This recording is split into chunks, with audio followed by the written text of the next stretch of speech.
Smart সিটিতে smart হয়রানিতে অতিষ্ঠ নাগরিক, পুরকর দিয়েও মিলছে না ন্যূনতম স্বস্তি।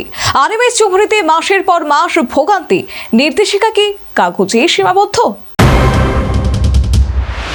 প্রশাসনের স্মার্ট সিটির তকমার আড়ালে নাগরিক হয়রানির ছবি ক্রমে স্পষ্ট।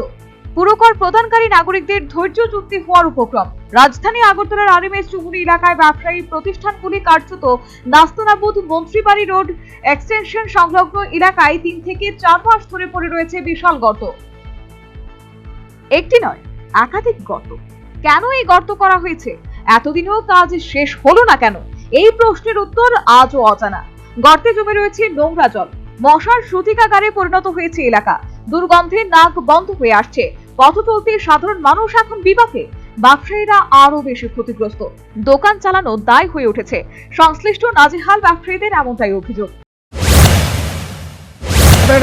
আজকে 2 মাসের উপর হয়েছে এটারে কাটছে।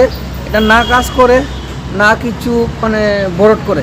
ইঞ্জিনিয়ারের লোকে 2 দিন ফোন করছি আমরা একদিন কইছে আজকে রাত্রেবেলা কাজ করবো, মানে এটারে বরট করে দেবো। হ্যাঁ, কিন্তু এটার সন্ধ্যার সময় আমরা না দাঁড়াইতে পারি না, ঘরও দোকানও বইতাম পারি এই মশার যন্ত্রণা। আর কাস্টমার তো দোকানও ঢুকুই না, মানে এই সোজাসুজি আইতেই পারে না।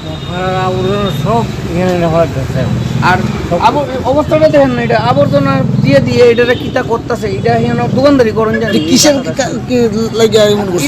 লাগে কাটছে কিচ্ছু বুঝতেছি না। আমাদের তো উন্নয়নে বাধা নাই।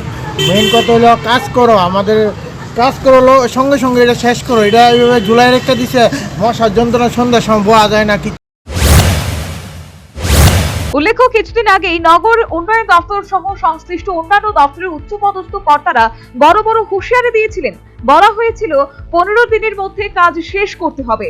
নবনির্মিত বক্স কালভার্টের পাশাপাশি মাটি ভরাট বাধ্যতামূলক, নচেত ঠিকাদারের বিল আটকে দেওয়া হবে। তবে প্রশ্ন উঠছেই, সেই নির্দেশিকা কোথায় গেল? কারা নজরদারি দায়িত্বে ছিলেন? ঠিকাদারদের বিরুদ্ধে কি ব্যবস্থা নেওয়া হয়েছে? আরএমএস চৌমুহনীর বাস্তব চিত্রই প্রমাণ দিচ্ছে হুঁশিয়ারি ছিল শুধুই শব্দ। বাতাসে মিলিয়ে গেছে প্রশাসনিক কড়াকড়ি। শেষ পর্যন্ত ভুক্তভোগী ব্যবসায়ীরাই ক্ষোভ উগরে দিলেন। আক্ষরিক অর্থে স্মার্ট সিটির স্মার্ট ব্যর্থতা এবার সামনে এলো ফিরে একবার।